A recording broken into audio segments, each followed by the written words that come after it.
Hi, my name is Jen Walker, and I love helping people get healthy wherever they're at. And if you are starting your journey, I would love to join you for the ride. So, I have a 5 crucial tips for getting started series. And the first step is on clarity and focus, the second is on micro habits, and the third is on buffering and being present. And so, I wanted to share today's, which is the fourth, which is recognize your journey of how to love yourself and how to do bridge thoughts. So I've had a lot of people ask me, how do you have confidence? How do you build that? And I kind of feel like it's through personal development and growth. It doesn't just come. So like competence leads to confidence. So competency leads into confidence. And it's like we start something, and the more we do it, it becomes a habit, and we're able to form that into something else. And then we become confident in that thing. And so as we practice that, I think a lot of it is with our mindset. And we can build that confidence through our mindset in loving ourselves. Now it's like it's quite a process, and I've found that a lot of my clients, if they aren't loving themselves, then they have and they don't know it, and I've been there. I've had the wrong energy about just certain things and certain goals that I've had.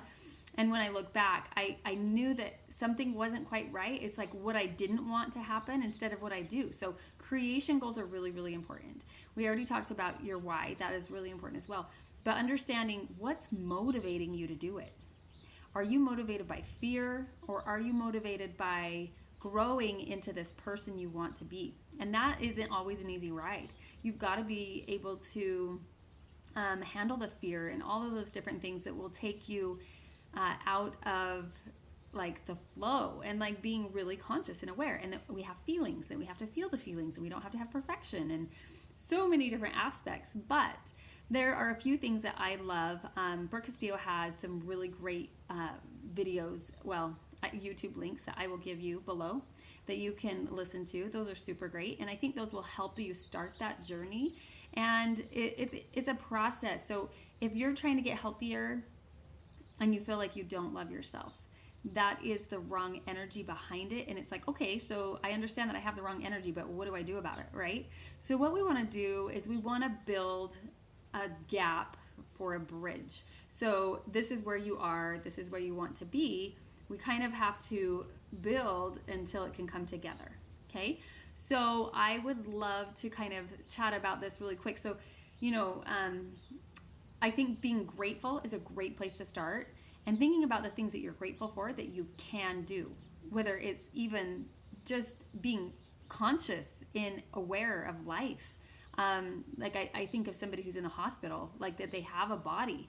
Maybe their body isn't this really strong, cut, lean body, but they have one, and the organs inside are working. So like starting very basic, and maybe writing out the thoughts that you have and the feelings about your body, and just letting what is in your head come out. No judgment. Don't try to filter it.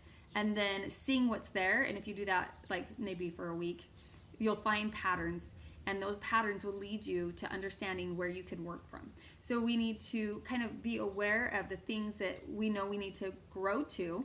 That would be like your goals, and like where you are now. And it's not like you reach this and then all of a sudden you love yourself. It doesn't work that way. You have to find peace within yourself, and you have to like work on loving yourself the whole way. So it is a process. Setting goals, not letting fear overtake you, moving forward, and doing this bridge thought. So if you hate your body, maybe you could say, I have a body. And then you can move to, my body does this for me, my body does that for me, and being grateful for those things. And then typically like saying, I like my hair, I love my hair looks good. And then maybe even starting the process of like when you see yourself in the mirror, like being, saying nice things. I had a client once who would say awful things before we had met, and she shared that with me, and I felt like, wow, people really do go there, and what a blessing that we can change our mindset on that. And she did. It was amazing. But it's like we don't have to listen to our limbic system that is always taking us from our goals, having instant gratification and all of that. So start that journey of loving yourself so you can get the right energy behind your goals, and find connection within yourself and find grace. Step away from the perfectionism that can hold you back in so many ways. There's a book by John Acuff called Finish. I'll link that in the notes below. And that is a great one to say, like, the day after perfect, what happens, with whatever it is that we try to accomplish. So having grace is really an important part of the journey as well. And if you were a child looking down, so if you were looking down at yourself and you were a child, would you not have more compassion? Being curious is a huge part of that too. Like, why do I do that? Why do I keep thinking this or whatever? And just be ready to move forward. So I hope you have a fantastic day. I hope this was helpful. And thanks so much for taking time. If you'll subscribe below, I would love to keep in touch with you. And I would love to hear any of your takeaways for your journey on your loving yourself to health.